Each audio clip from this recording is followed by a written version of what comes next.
Yo, what's going on, guys? Welcome back to the channel. Today we're doing one video, full fight card. We're going to be talking for quite a long time.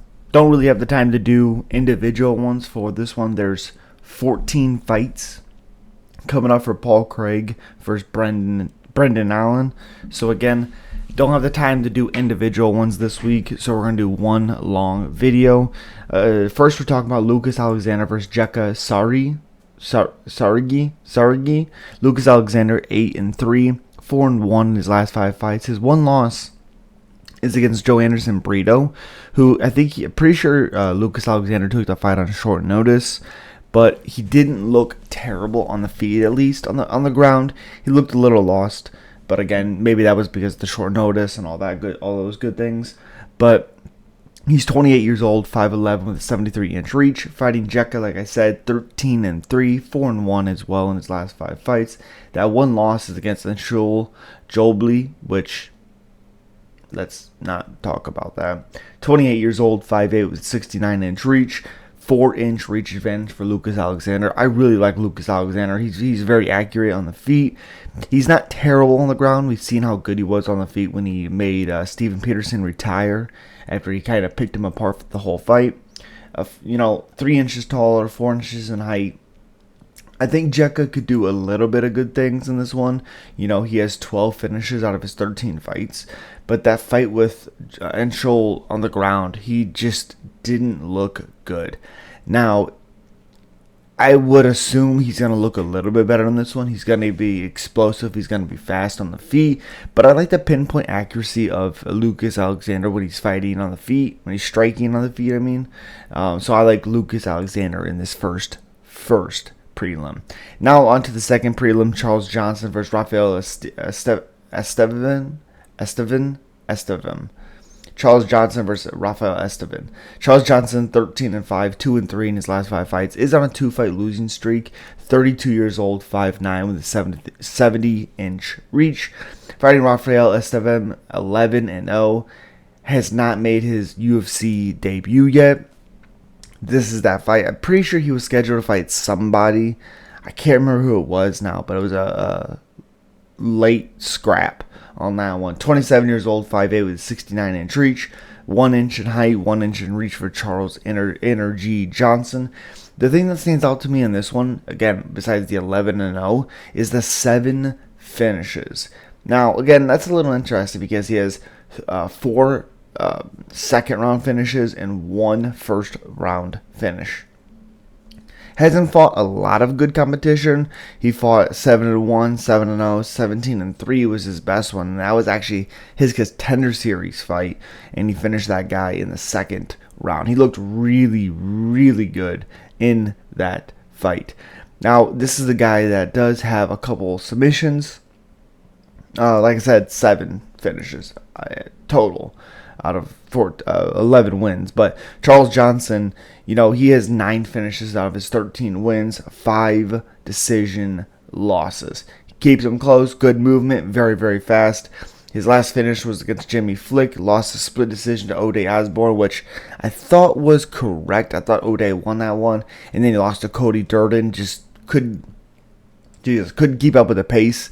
So lost that one. Lost against Muhammad Makayev, but it's nothing to really hold your head down on. He did look pretty good early. Late, he didn't look great, but early, he did look pretty good. Now, this is a guy that does have power in his hands. He has 3 finishes in the last. Jimmy Flick, he finished. Carlos Moto, he finished. And Joao Camilo, he got a finish as well. Does have some nice submissions. This is the guy that needs to use his speed and movement and be first.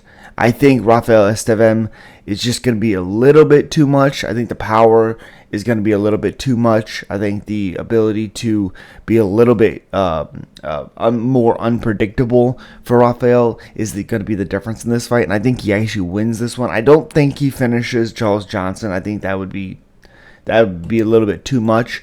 But I do think he's going to be able to outpoint him and send Charles Johnson probably out of the UFC with 3 straight losses. Rafael Estevan probably will be your winner. Next, we have the third fight on the prelims is Chad and Halinger versus Jose Johnson. Chad Halinger, 12-6, 4-1 in his last five fights. 36 years old, 5'6", with a 64-inch reach. Jose Johnson, 15-8, 3-2 in his last 5 fights. 28 years old, 6 foot tall, with a 71.5-inch reach. 7.5-inch reach advantage for Jose Johnson, and a 6-inch in height for Jose Johnson.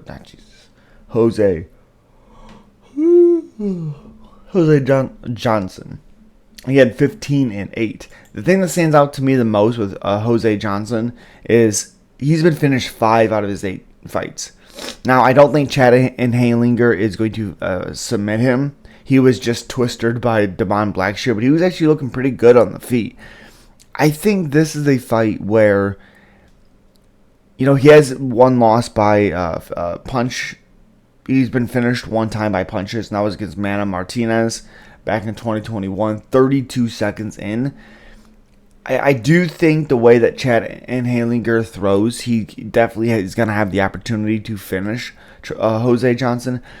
I just think Jose Johnson, as long as he uses his reach and his speed, he looked really good in his last one. Does have some submission skills as well. If you look at it, 3 submission wins, 7 TKO or KO wins, 10 finishes out of 15 fights. There's just, I have a hard time picking Chad and Halinger. He has 5 losses by submission, 10 finishes out of his 12 wins. It's a really hard one because the way that Chad throws, you could definitely see how he would be able to finish Jose Johnson. I just think Jose Johnson's going to be able to keep his distance. His striking looked pretty good against Damon Blackshear before he got twisted. I think Jose Johnson pulls off probably, I would assume, the upset.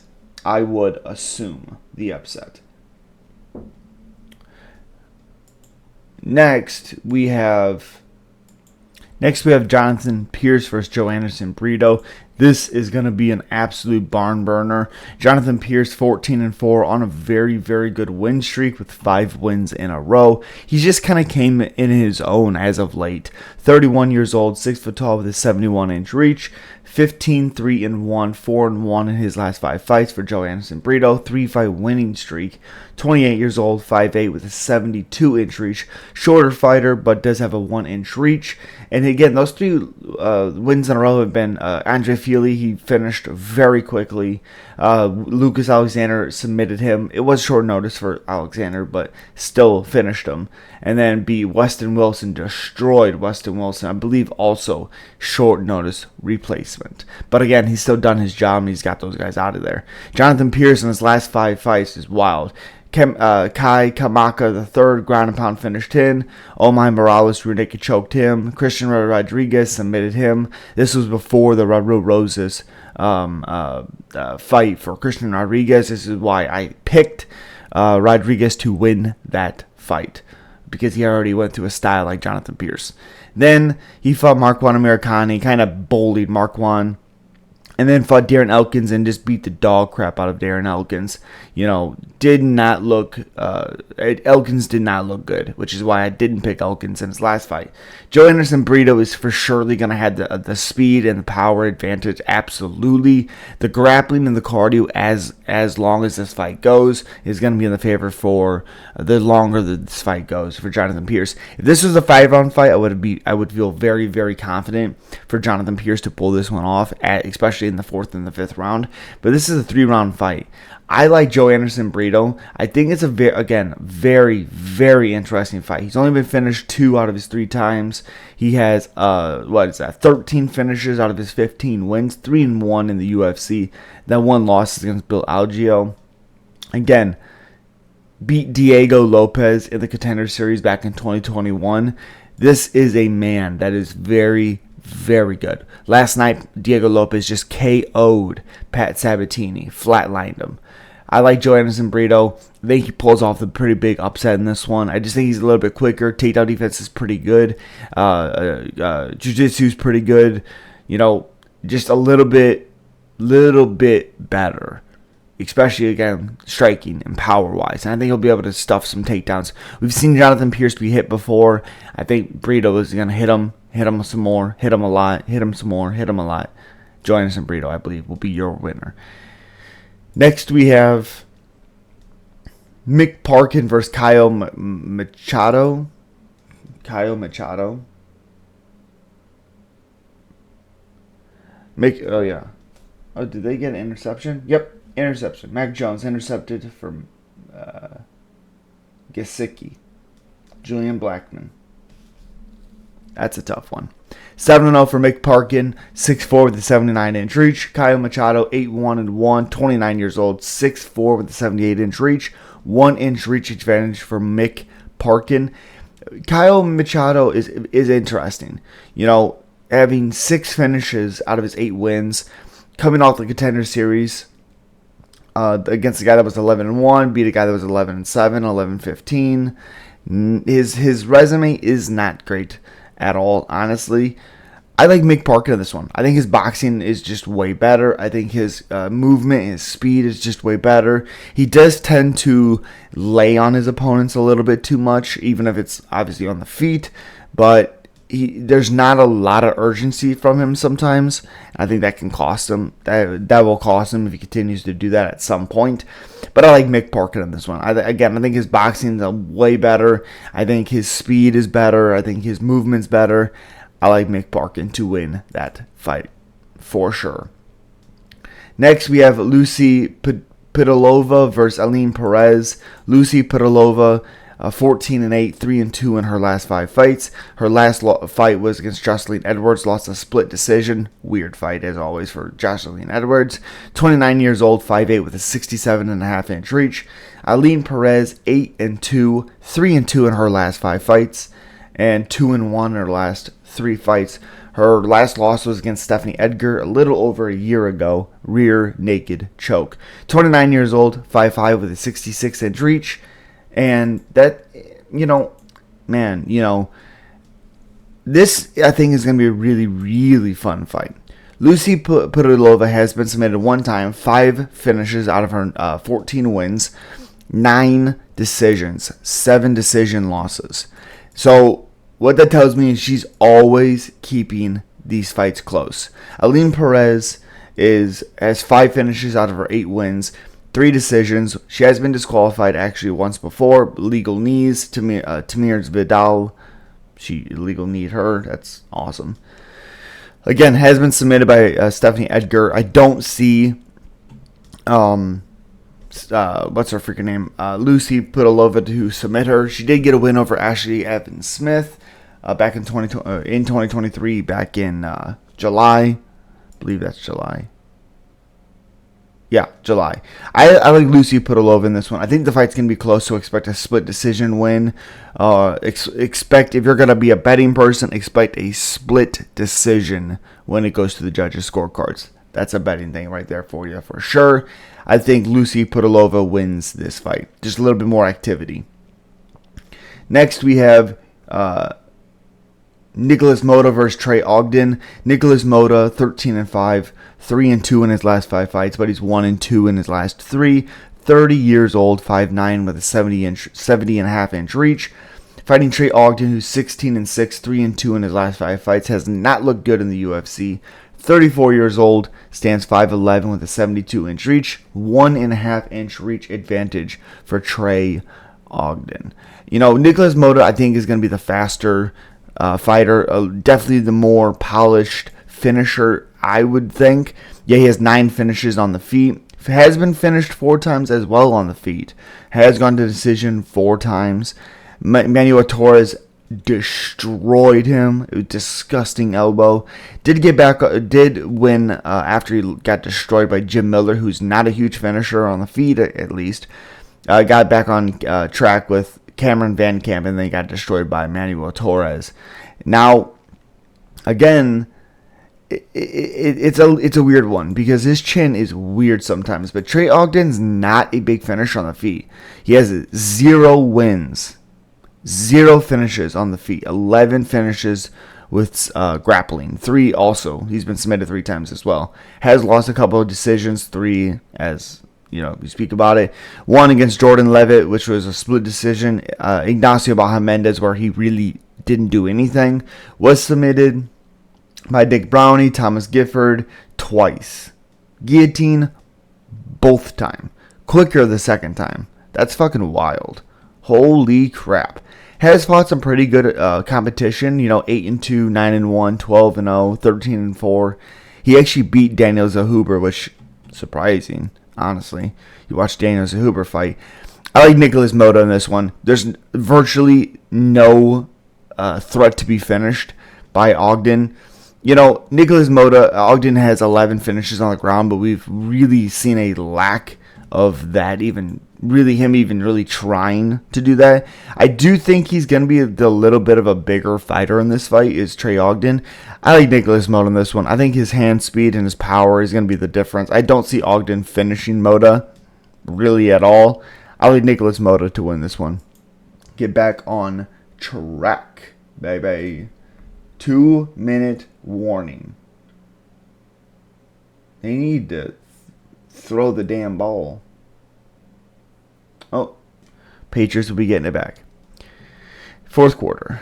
Next we have Cesar Almeida versus Christian Leroy Duncan. Cesar Almeida is 4-0, 35 years old.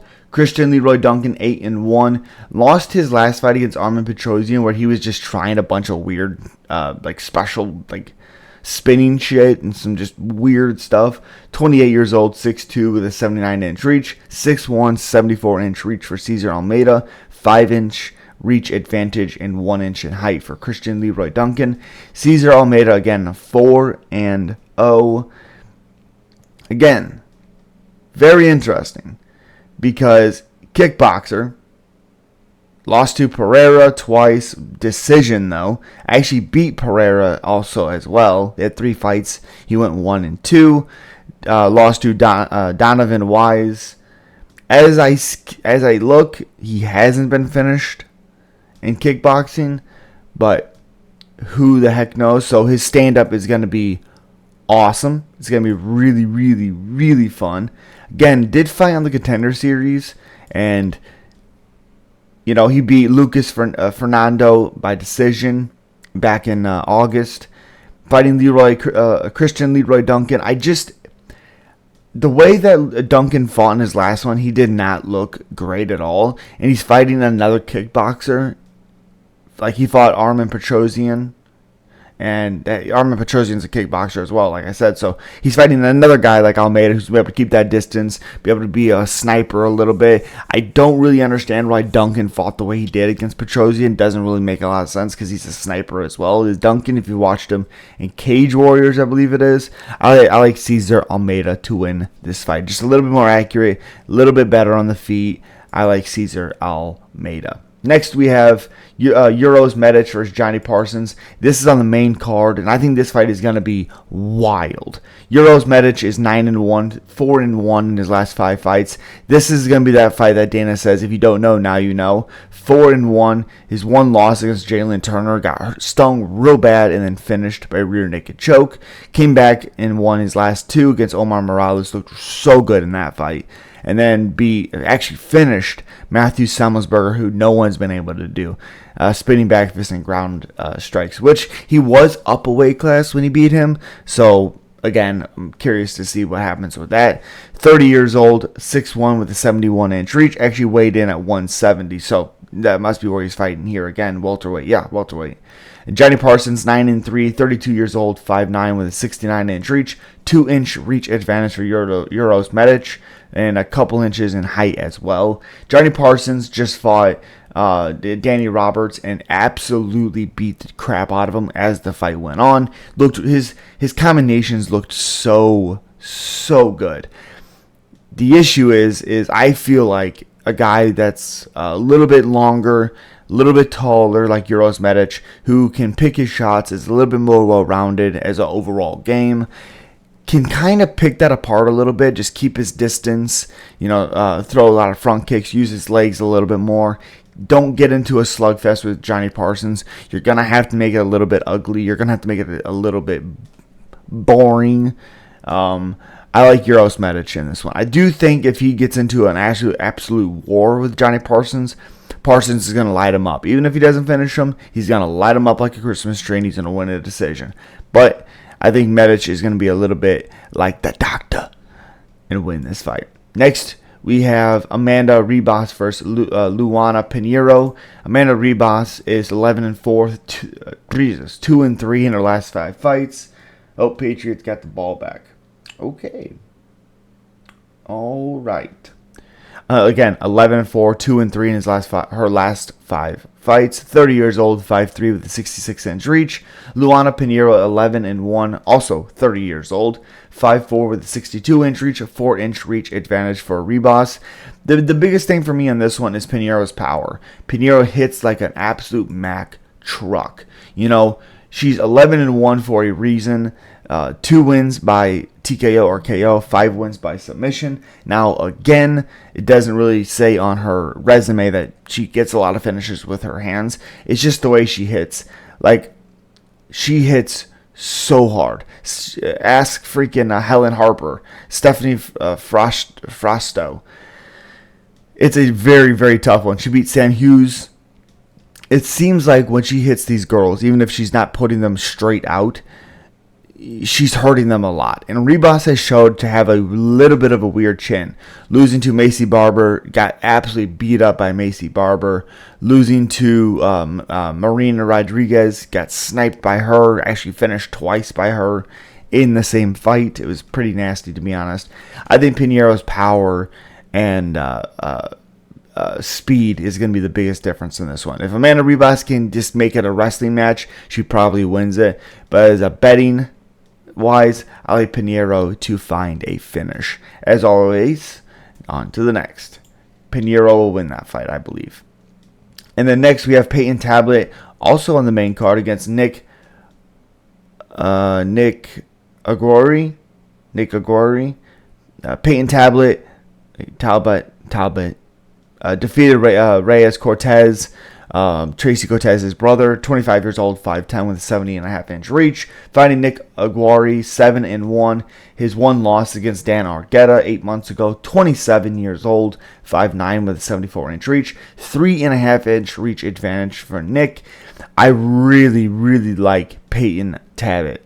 I think he's just so fun. 5 wins by TKO or KO, 1 decision. The 1 decision was actually against Reyes Cortez, and it was not from a lack of trying. You know, he's only seen the 3rd round 2 times in his short career, has gotten finishes in the 2nd, has never had a finish in the 1st round, so expect a finish in the 2nd or the 3rd round. I really, really like Peyton Tablet. I think his striking is just super fun to watch.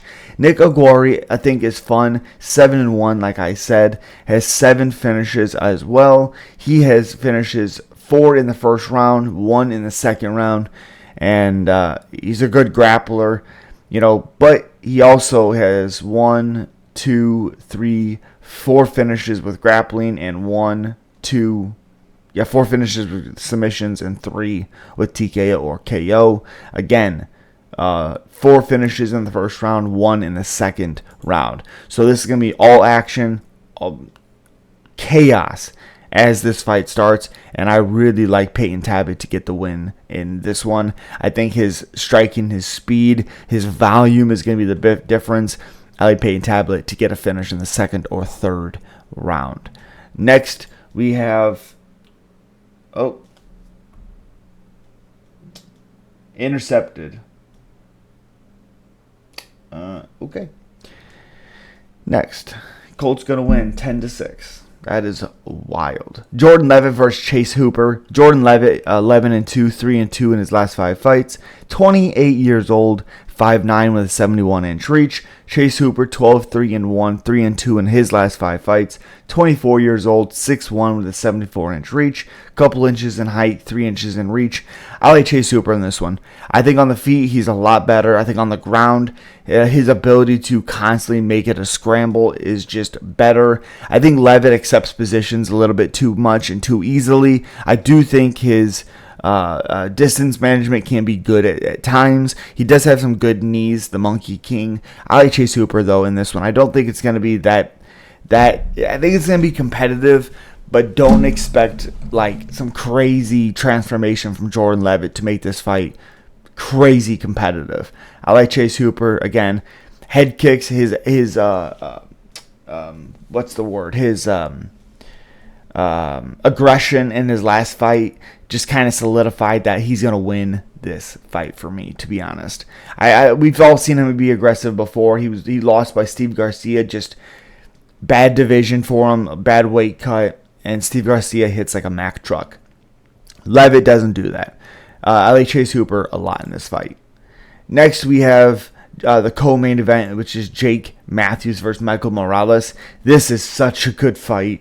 And Jake Matthews is 19-6, 3-2 in his last 5 fights, 29 years old, 5'11 with a 72-inch reach. Michael Morales is 15-0, 24 years old, 6 foot tall with a 79-inch reach, 7-inch reach advantage for Michael Morales. The biggest thing for me in this one, now, I'm very curious actually to look at this. All these stats on UFC.com for this fight, because UFC stats. No. Let's see. Okay, I guess let's go to Michael Morales stats on the UFC preview matchup. Okay, so strikes landed per minute, 5.17 for Michael Morales, 3.27 for Jake Matthews. Striking accuracy is 48% to 45. Strikes absorbed, 3.54, almost 4 to 2.3 for Jake Matthews. So Jake Matthews defensively is a lot better. Defense is 48% for Michael Morales, 60% for Jake Matthews. Takedown average is 1.6 to 1.7. Takedown accuracy is actually more for Michael Morales, which is at 45 to 41. But I believe Jake Matthews has tried for more takedowns. So takedown defense is 91% to 61%. Now, again, very, very tough. Very, very tough fight for Jake Matthews. You know, Michael Morales, takedown-wise, as we see, takedown defense is 91%. Not an easy guy. He is hittable. But the issue I have in this one is Michael Morales, even though defensively he's not great, we really haven't seen him be hurt. We really haven't seen him be dropped. So that style that he keeps his chin up and he explodes into things, he has good takedowns as we've seen. I don't think Jake Matthews is going to be able to deal with that speed as well as I think he probably should. I don't think Matthews is going to be able to take Morales down unless he's able to make Morales, overcommit on some things. Again, 91 takedown defense. 91. I like Michael Morales. I want some reason to pick Jake Matthews. I can't. He's too hittable. His takedown accuracy or defense isn't great. His striking defense isn't worlds better than Michael Morales. Does he absorb less? Yes. But I think the power and the speed and the weird angles that Michael Morales throw at is going to be a big problem for Jake Matthews. Again, I want Jake Matthews to win this. But I think Michael Morales' speed, power,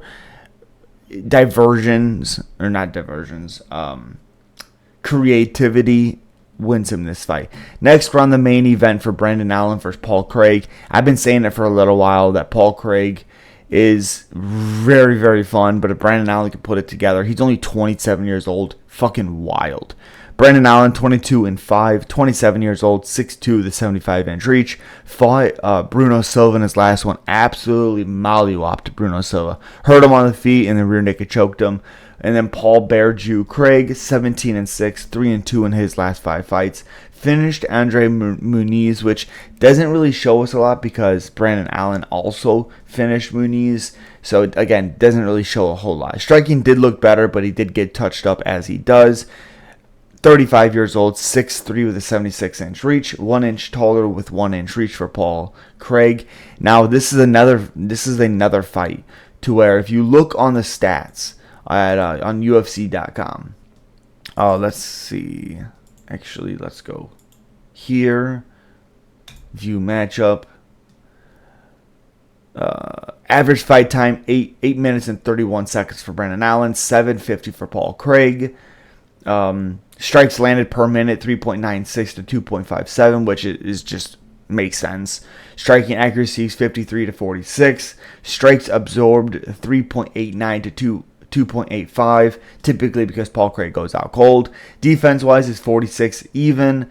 Takedown average is 1.22 to 1.9, almost 2 per 15 minutes. Takedown accuracy is 42 to 23, which Paul Craig will pull guard, so that doesn't mean much. Takedown defense is 55 to 42. Again, doesn't mean much because Paul Craig will be okay with being taken down.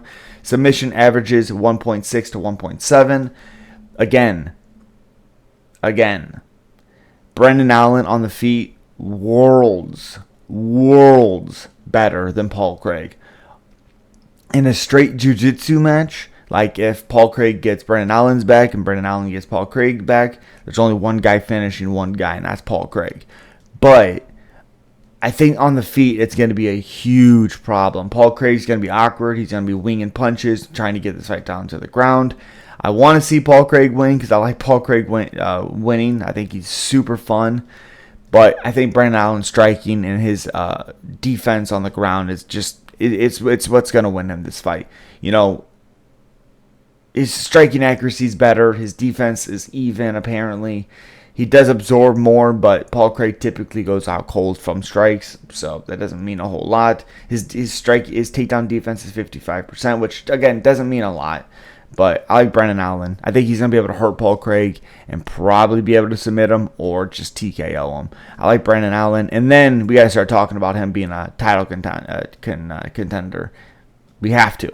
We have to talk about it. You know. But again, Brendan Allen will be your winner. And as always, guys, I hope you enjoyed this long format as talking about the whole card. I'm going to try to do fighters that really need a win in this one. I think it's important to do it for this fight card if I have some time. But as always, subscribe, like, and comment. Let me know what fight you're looking forward to the most. Which one do you think is going to be the easiest finish, easiest fight? Which fights did I predict wrong? As always, let's talk about it. Subscribe, like, comment. I'll see you at the next one. Peace.